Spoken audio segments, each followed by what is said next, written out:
Alright, as a nonpartisan religious figure, I need to talk about Mike Pence leaving the game of San Francisco and all that, who they're playing against, as the players kneel, right? Now, here's the point to that. Mike is under orders from the president to do that, right? He's just following his orders. He's not the leader, he's the follower of the president, so he's doing what the president is telling him to do. The people who are kneeling have their own reasons for kneeling, though, too, right? Now, the thing about peace is tolerance on both sides. So, President Trump is wrong for making Mike leave, and tradition holds you do a certain thing when the anthem is played, right? But at the same time, kneeling is done in where? Church, Mr. President. In the Indiana Jones movie, Indiana had to kneel to avoid getting his head cut off from the blade swinging across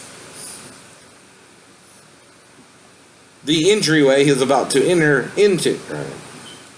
Now, he also had to learn to walk by faith, not by sight, when he got to the second test, which was the path. Then when he got to the cup, there were a bunch of cups he had to pick from to figure out which one was the cup of the Lord. Now, there's another thing about this myth anyway, the Holy Grail, right? There's nowhere in the Bible that says, to begin with, his blood was put in a cup, right? But he was hanging on the cross, right? And he would bleed on the cross. Now, if you make that cross into a cup, it would still be wooden, right? So, Indiana choosing the wooden cup makes more sense than the cup the German chose, right? And, blew up in his face, right?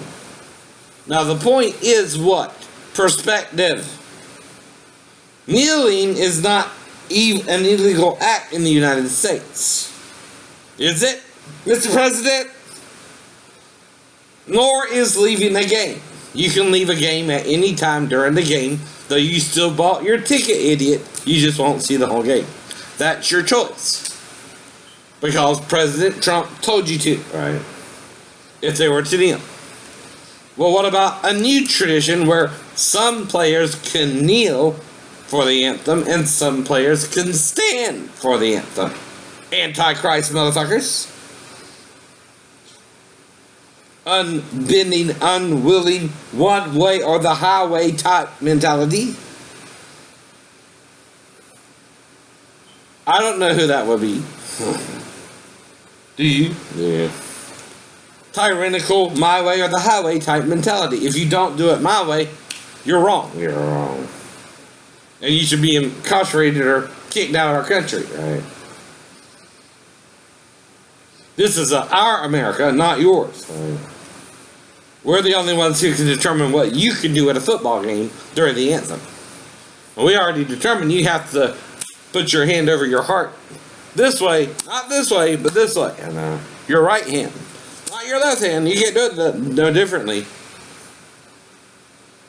Don't use your left hand, players. Either. Just don't stand. Use your left hand. Or maybe, I don't know. Instead of your right. Say I'm left-handed, not right-handed, motherfucker. Whatever.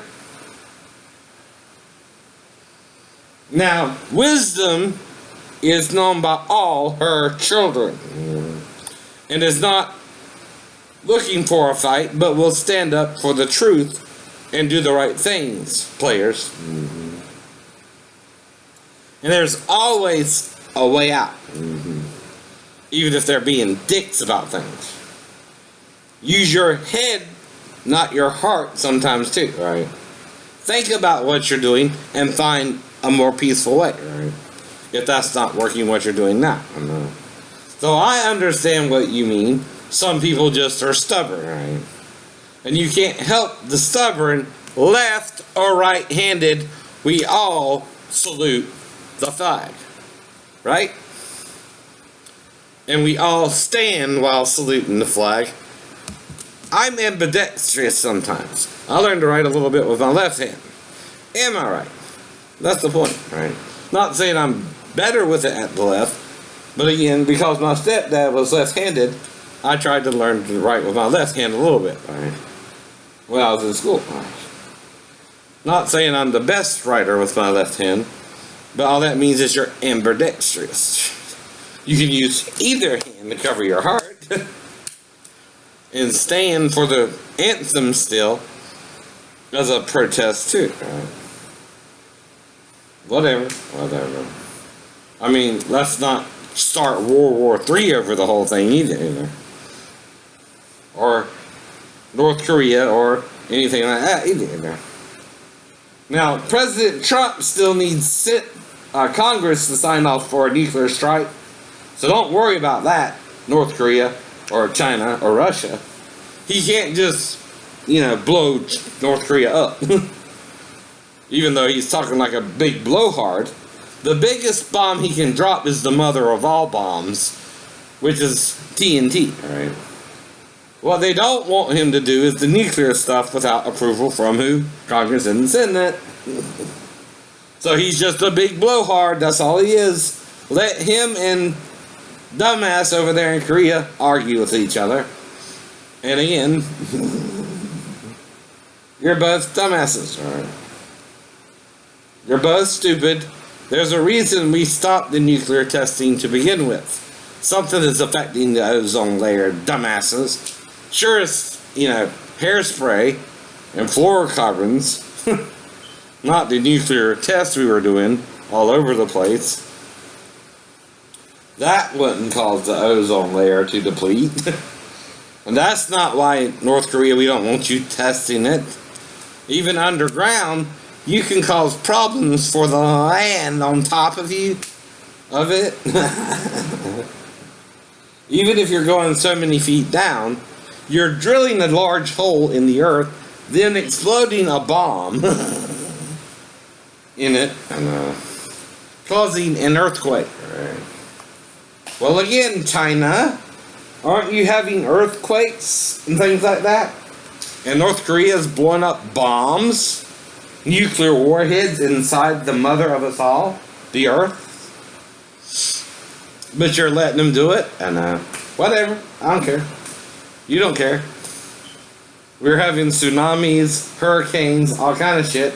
But it ain't from the nuclear testing we're doing. We're not destroying our own environment by doing all that, huh? Let's just let it all happen. What do I know? I'm just a crazy paranoid schizophrenic. I don't make any sense ever. I can't. I'm too dumb according to Cocoa Puffs.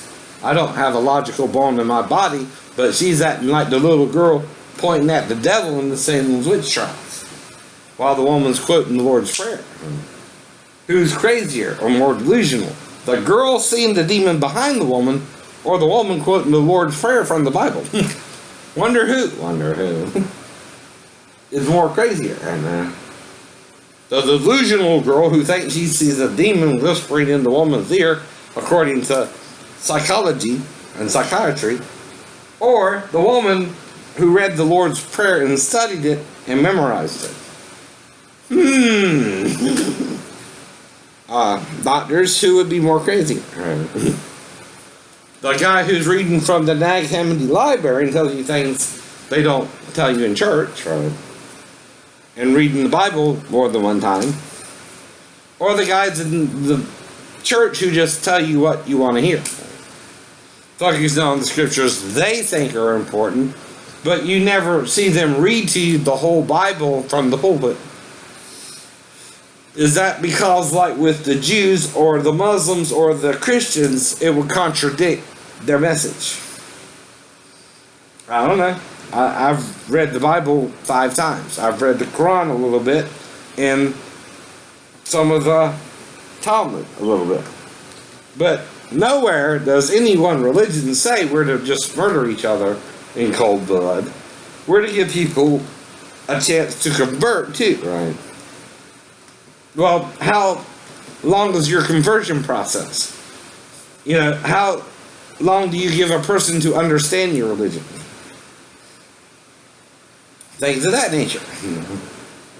Because if you give me like a year or so and I don't understand it all, will you chop off my head or murder me? In cold blood? If I don't figure out the name of God or something like that, am I an infidel to you? Right? Or will you tell me the name of God? What is it? What is it? Can you tell? What is his name and what is his son's name, Jews? Can you tell?